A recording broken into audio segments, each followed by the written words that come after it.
Hey there, folks. Thanks for considering my product or buying my product. You're probably here, hopefully, because you've bought one of these and you're wondering how they're assembled. So I'm making a new video because I've made some revisions and upgrades to this product and want the folks receiving the new ones to see how everything works. And of course, if you have one of these existing and you break apart, guess what? I'm going to ship you the new version as the replacement when you come to buy a replacement part.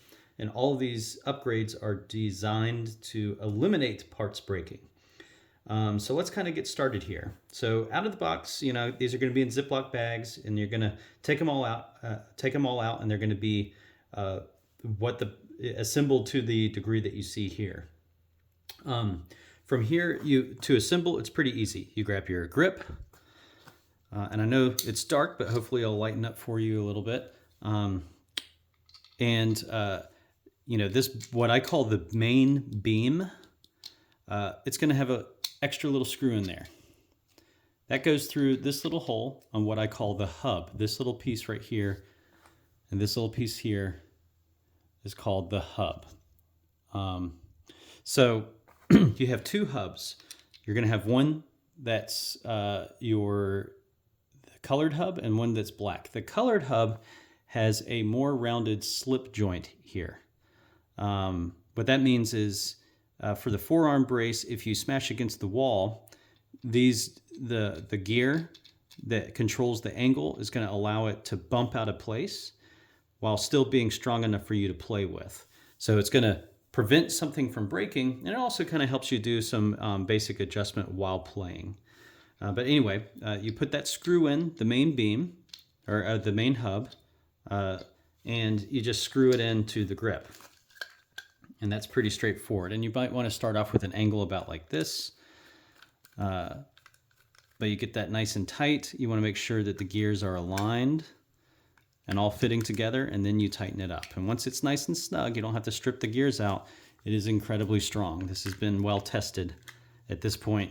Incredibly strong. If you feel something wiggling, it means you can snug it up a little bit, right? And each of these connections is an adjustment point. And of course, this is a length adjustment right here. All designed to give you endless adjustability, but to be really, really strong once you find your setting that you really enjoy for the game that you're playing and for how you play.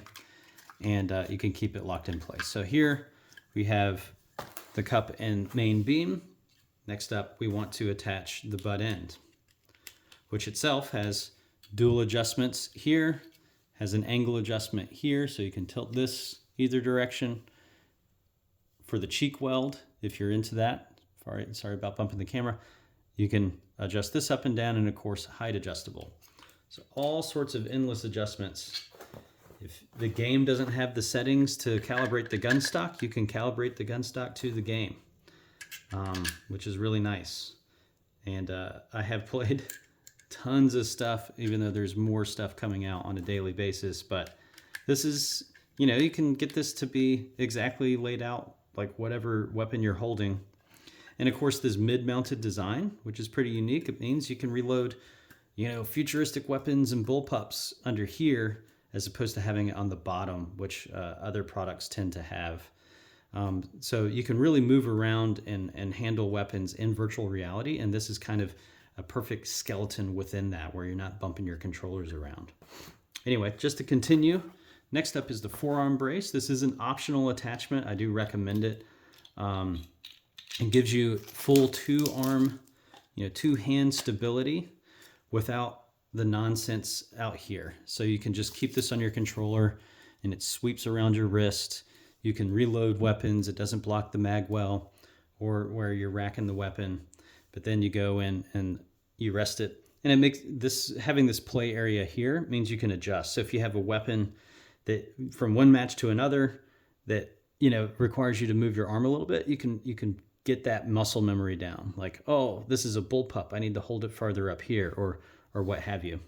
Anyway, just continuing with the assembly, you attach the forearm brace. I do recommend, at least for Quest 2, to put the bolt in from the bottom. That way it's easier to fit a screwdriver instead of having to do it through the control tracking ring.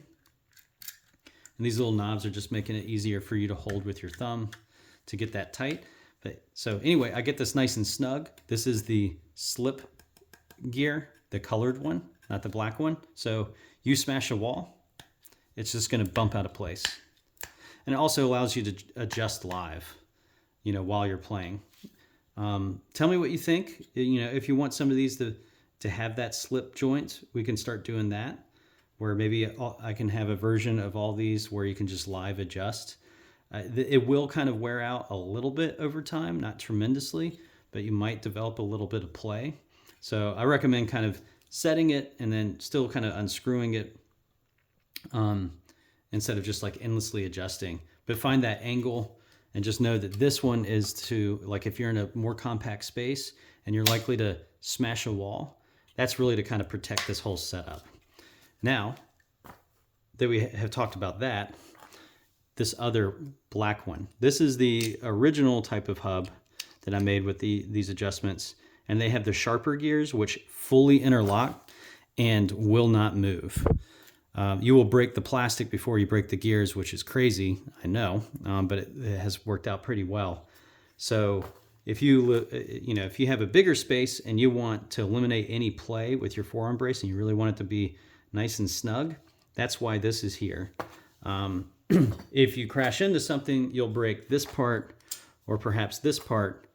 There's not much I can do to engineer around that. Like if this doesn't break, then it's going to break your wall. I think you'd rather have this break and you just get a replacement bit. But that's what these extra parts are for, and they do serve as backup in case, this is the only part that really ever breaks, and it's because of impact, smashing into a wall, like I said, a TV, a door, something of that sort, because, throwing melee around and grenades and stuff, that might happen. But that's what's in the kit. The primary, this is a Bravo version, but they're all basically the same thing, just different lengths and heights. And that's what you'll get in the kit if you're ordering fall of 2023 until I post a new version. Thank you so much.